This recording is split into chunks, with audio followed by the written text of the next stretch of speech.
morning everyone. Ayan. Ayan, nakabihis na naman si Inday at lalabas na naman kami ng hubby ko. Ayan.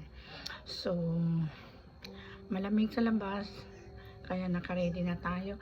Alam nyo guys, t-shirt to. T-shirt. Long t-shirt. So, ang ginawa ko, iniwan ko dito sa gitna at tinahi. Kaya yan, nagagamit na natin pang sweater.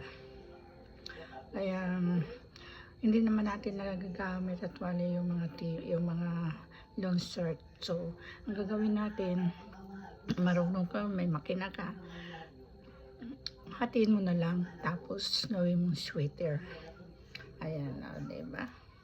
Sayang naman, hindi naman nasusuot natin. Ito, pwede natin masusuot everyday. Lalo na, ang gaya nito. T-shirt ito guys. So, tatahiin ko ito. Ayan. T-shirt siya. Ayan, t-shirt siya. Long shirt. So, hindi ko naman nasusuot. Ginawa ko, tatahiin ko na lang. Hinati ko dito sa gitna. Tapos, tatahiin natin. Para magagamit natin. Ang ganda pa naman ang tela niya. Marami tayong t-shirt. Natatayin na naman.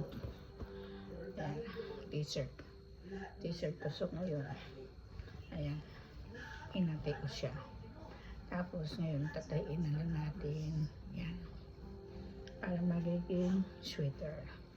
Sayang naman kasi dapat i-discard matalino. Matalino. Ayan.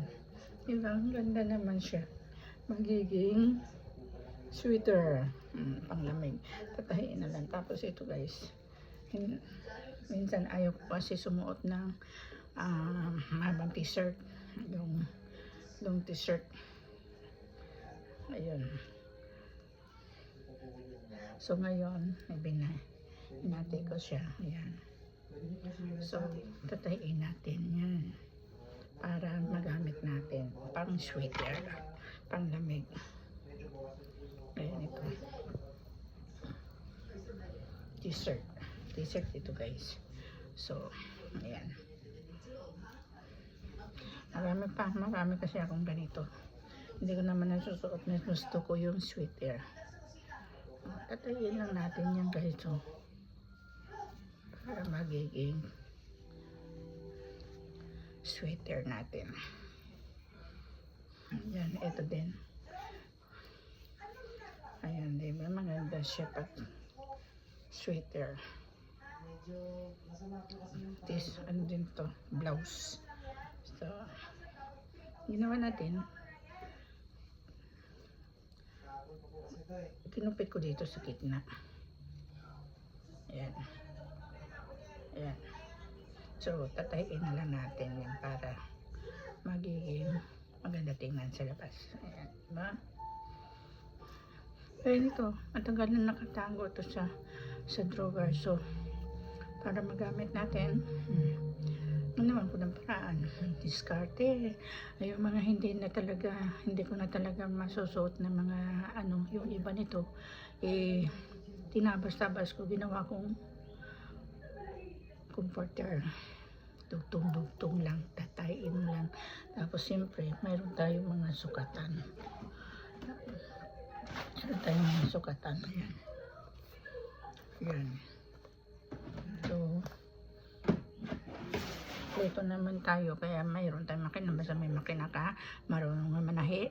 Naku, walang matatapon na mga damit.